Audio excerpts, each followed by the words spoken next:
Droidekas, also known as destroyer droids or as rollies in clone trooper slang, were a type of battle droid used by the Trade Federation during the invasion of Naboo and, later, by the Confederacy of Independent Systems during the Clone Wars. Manufactured by the Colicoids on Kala 4, Droidekas were dangerous and deadly, designed to exterminate their adversaries with extreme prejudice. They could transform their shape by curling into a ball and moving up to 75 kilometers per hour across the surface, or stand on 3 legs and utilize a shield generator while firing at a target.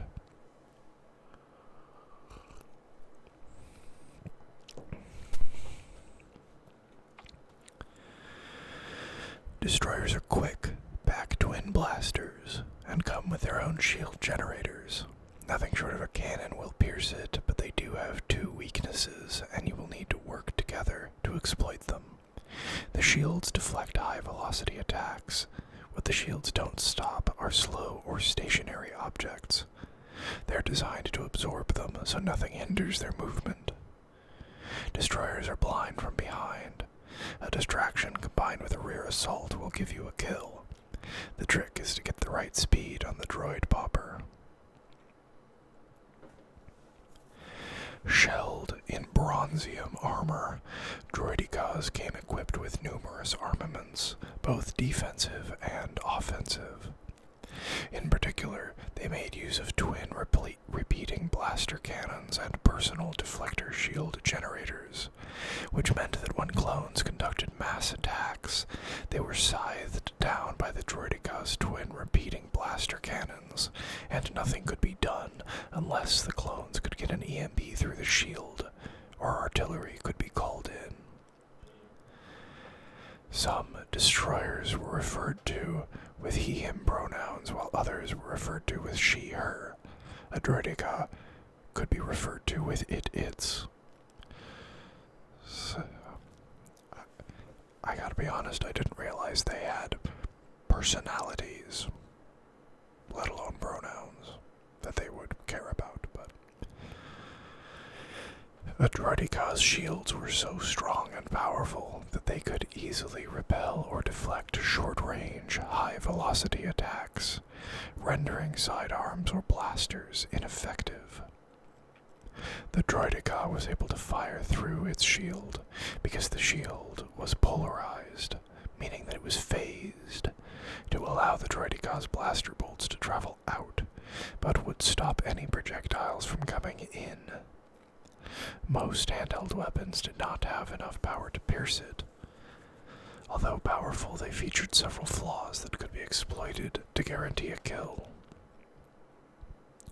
Rare assaults, coupled with a distraction and a well-thrown electromagnetic pulse grenade, were an extremely effective combination. Another effective way to destroy a droideka was to crush it with a large, heavy object. During the Battle of Naboo, Droidekas cut a path through the Gungan formation with their deadly repeating blaster cannons, and then shot the shield generators that the Famba were carrying. Later, they served as part of the Separatist droid army during the Clone Wars against the Galactic Republic. After the Trade Federation joined the Confederacy of Independent Systems, Droidekas became mass-produced in separatist droid foundries and were a common element of the Confederacy armies. They were used in the initial Battle of Geonosis, where most of them were stored aboard core ships, which were hence unavailable for the battle, although they were used heavily in the arena stage of the battle.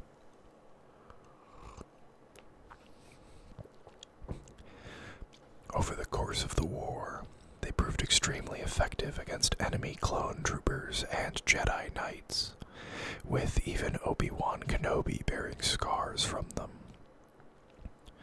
They posed a challenge even to elite Republic soldiers, such as Delta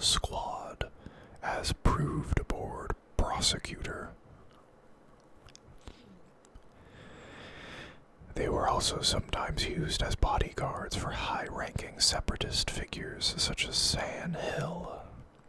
However, they met their match in the JK-13, which was not brought into mass production as the Jedi feared it would be. Indeed, the mere presence of Droidekas was enough to make Jedi or other enemy forces retreat or surrender.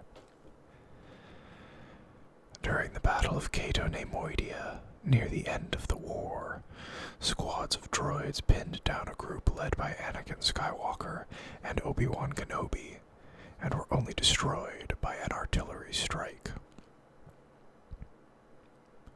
An unusually large concentration of Droidekas were used in the assault on Coruscant, where they were repulsed by Yoda. In the same battle, Droidekas also formed part of the team that captured Anakin Skywalker and Kenobi aboard Invisible Hand, although the Jedi exploited a weakness in their shields during the firefight on the bridge. Unarmed Droidekas were used as shooting range targets as part of the training of clone sharpshooters. At the end of the Clone Wars, the Droidekas were deactivated after Darth Vader's execution of the Separatist Council under Emperor Palpatine's orders. So, we have beings which care about the gender of the pronoun that you use to address them, but the clones are comfortable removing a portion of their physical bodies and holding them captive and shooting at them for training. I suspect the people who wrote those two pieces of lore were not in communication with one another.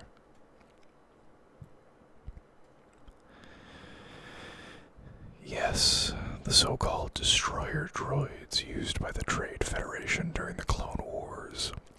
The Empire has a stockpile of the droids and has reprogrammed them to guard various installations across the galaxy, including a research station and the mine here on Locke. The Droidekas are programmed to attack anyone who shouldn't be there. The remaining Droidekas were purchased by the corporate sector and other organizations, such as the Galactic Empire. By the time of the Yuuzhan Vong War, a few system security forces still utilized Droidekas. Droidekas were also used by colonies on undeveloped worlds in wild space as perimeter guards at night to guard against native predators. In 19 BBY, Droidekas were used by stormtroopers against Jedi Phytor Anna.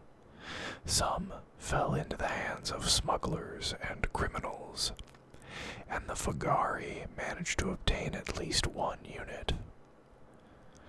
During the early years of the Galactic Empire, many Droidekas were used by Gizor Delso in the Battle of Mustafar. All were destroyed when the Empire bombarded the planet. One was repaired by Osagi Uharis during the Galactic Civil War. Around this time, 6 modified Droidekas were used as the leaders of security squads in Aucelis Park, an entertainment park that was located on the moon Karibuf 6. In about 12 ABY, the renegade Jedi Dal Konur obtained some Droidekas from a warehouse on Wayland, and he deployed them on Bilbringi. Tiber Zan and Urai Fen managed to capture an abandoned Clone War-era droid factory on Hyporoi from the automated security droids protecting it. A large Hutt cartel force, including Jabba Desaligic Tiur and Bosk, who was quickly bribed into defecting, had set a trap for the 2 crime lords, but Urai was quickly able to reprogram the destroyer droid Mark II security force to respond to Tiber, and managed to force Jabba to retreat. After taking Hypori Zan, established many facilities devoted to the manufacture of these droids to be used as heavy support units for the disruptor-armed infantry of the Zan Consortium. Due to the strength of their blasters and their built-in shields, Droidekas proved to be a serious threat to Jedi, especially when in groups. A few years before the Yuuzhan Vong War, Luke and Mara Jade Skywalker encountered a Droideka aboard the remains of the outbound flight Dreadnought-class cruisers. Even though it was decades old and not operating at its best, the two still had a difficult time defeating it. However, this version had some interesting additions, one of which was the ability to fire its blasters while in rolling configuration.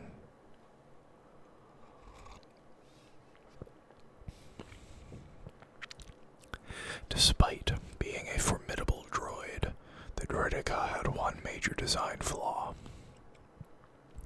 Its shield was designed to enclose the Droideka in a standing position, but if the droid was knocked on its side or against a wall, the shield had no way of distinguishing the wall or floor from a blaster bolt or lightsaber. This meant that the shield generator had to continue supplying energy to the shield, resulting in an overload, as demonstrated during the rescue on the Invisible Hand. The shorted-out shield generator would leave the Droideka vulnerable. Also, in the rolling position, the Droideka's shield could not be activated, leaving it vulnerable while rolling from place to place. This technique was demonstrated by Republic commandos infiltrating a Separatist core ship during the Battle of Geonosis, and later by Anakin Skywalker and his Padawan during the Battle of Christophsis. As their shields were substantially weaker behind the droid, making them relatively easy to take out from that position. They also apparently seemed to be vulnerable to force techniques, as Obi-Wan Kenobi used several to knock out approaching droids, and even slowed down General Grievous on board the CIS super battleship Malevolence. Droideka shields were ineffective against slow, rolling objects, such as thermal detonators which could be rolled in and detonated. This was taught to the Onderon rebels by Captain Rex during the Clone Wars. During the Ringo Vinda campaign, they were manipulated by the Force and taken down with shields up by an electromagnetic pulse grenade. They also showed little, if any, ability to stop strong explosions, as demonstrated when Gregor encountered them and targeted various barrels of rhydonium in order to destroy them. At the Geonosis arena, they were destroyed by low-altitude assault transports, with little to no shield resistance. Droidekas were known to have a hard time maneuvering on downward slopes and climbing upstairs. In their rolling configuration, they would have to go quite a bit and then speed up, launching themselves up the stairs. They could also try to traverse stairs in walking configuration, although it was extremely hard for them to coordinate their 3 legs on stairs. In their standing position, they could not move very fast, forcing them to roll over long distances. Additionally, there were limits when a Droideka could fire at a target. If the target got very close to it, the Droideka would miss its shots because its blaster arms were spread out. This also enabled an enemy to run around it while attacking.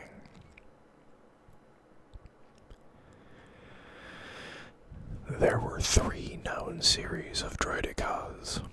They were outwardly similar. The differences were mostly internal. The first, the P-series Droideka, was used in the invasion of Naboo in 32 BBY. The W-series Droideka was also used in the Battle of Geonosis in 22 BBY.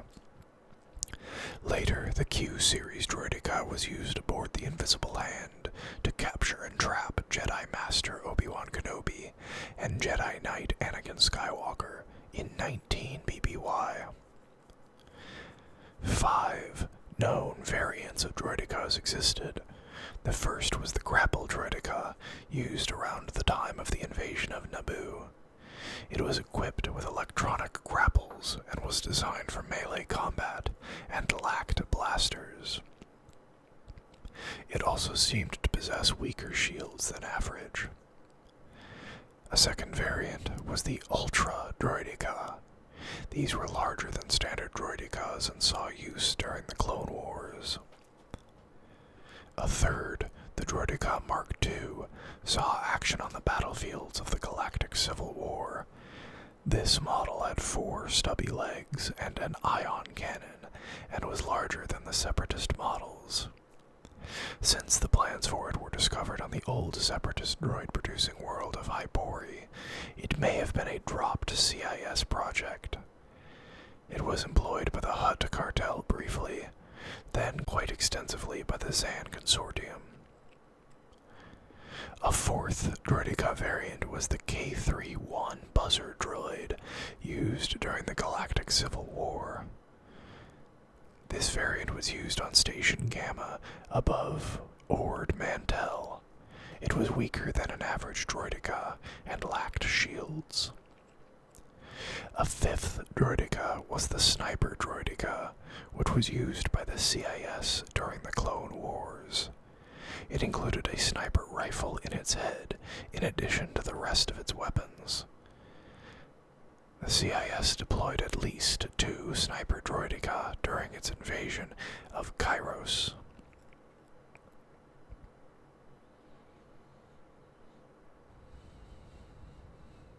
And that is where we're going to end this video. I hope you guys enjoyed it. If you did, please consider liking